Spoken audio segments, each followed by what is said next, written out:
Hey there, Bobo here. Good to see you guys again. This next story I have to share with you is sent to me by Ed. Now, I knew who Ed was again while I was on active duty, but I didn't know him well at all. I got to know him a little bit better in retirement through a mutual friend of ours. And I've really come to like the guy. At any rate, he sent this story to me. It's a story of formation flying entitled 2V1. A planned four ship with four SMS students, special monitoring students. The students were two Iranians, two US guys. The flight commander had a lot of faith in L, the other IP, and me.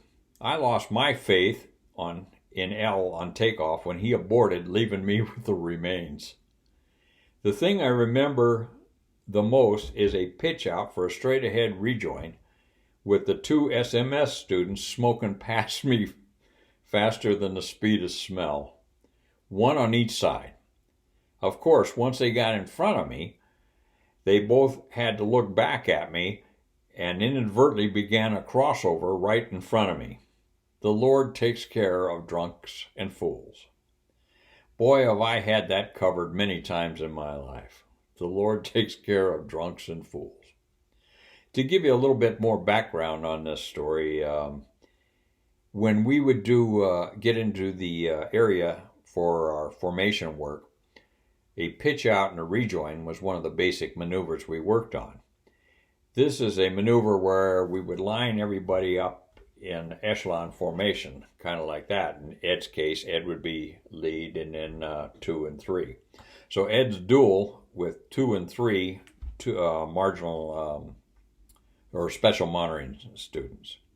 Don't want to hurt anybody's feelings here. So they do a pitch out, which is conducted at 300 knots, 2 Gs, 180 degree turns. Once Ed takes initiates his pitch out, number 2 counts 4 seconds. He pitches out. Number 3 counts 4 seconds. And then he pitches out. That will result in 1 mile spacing between each aircraft after 180 degrees of turn, or at least in theory. So now, once Ed figures it's about 8 seconds, they all ought to be in line, he rocks his wings and would make a radio call, straight ahead rejoin 2, take the left side. At which time he just kind of sits there and waits for everybody to rejoin.